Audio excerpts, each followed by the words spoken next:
viabilidade e como é que você vai fazer para convencer os outros dois pré-candidatos do grupo, Cícero e Adriano Galdino? Como é que vai ser essa conversa, finalmente? Nessa conversa, a gente já tem colocado na mesa todos os pontos, né, do que nós estamos propondo, do que nós queremos para o nosso Estado. Acima de tudo, colocando a Paraíba acima, em primeiro lugar. Ninguém pode colocar o seu projeto pessoal, a sua vontade pessoal, acima desse projeto, acima de uma Paraíba que cresce, que se desenvolve, que gera oportunidades para as pessoas. Então, é nesse sentido que a gente vai dialogar e estamos fazendo isso. Governador, a imprensa acompanha a agenda política da Paraíba. No final de semana, o senhor seguiu cumprindo suas agendas políticas e administrativas, porque estava representando o governador João Azevedo. Mas o que chamou a atenção, pelo menos em parte da imprensa, foi a aparição de Cícero e Veneziano.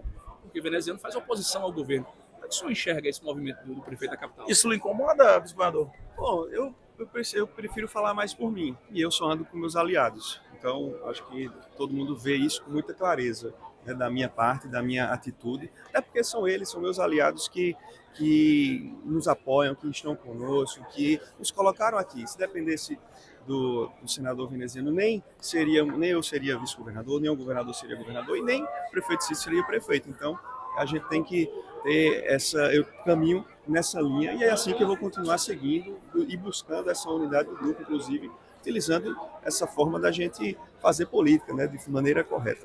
Agora, Cícero também sinalizou que deve deixar de fato o PP para disputar o governo do Estado.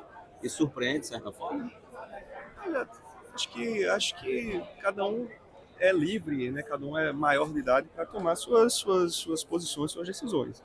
De nossa parte, enquanto partido, sempre demos total contribuição e total abertura para o prefeito Cícero, desde ser candidato a primeira vez, desde quando ele buscou o apoio do governador, sempre apoiamos todas as decisões, né, e na sua reeleição, na eleição do nosso deputado Messinho, sempre fomos parceiros, né, sempre fomos apoiadores, e a gente pretende manter essa posição, né, dessa forma, até porque a gente construiu todo esse cenário hoje juntos. Então, vamos continuar fazendo a nossa parte.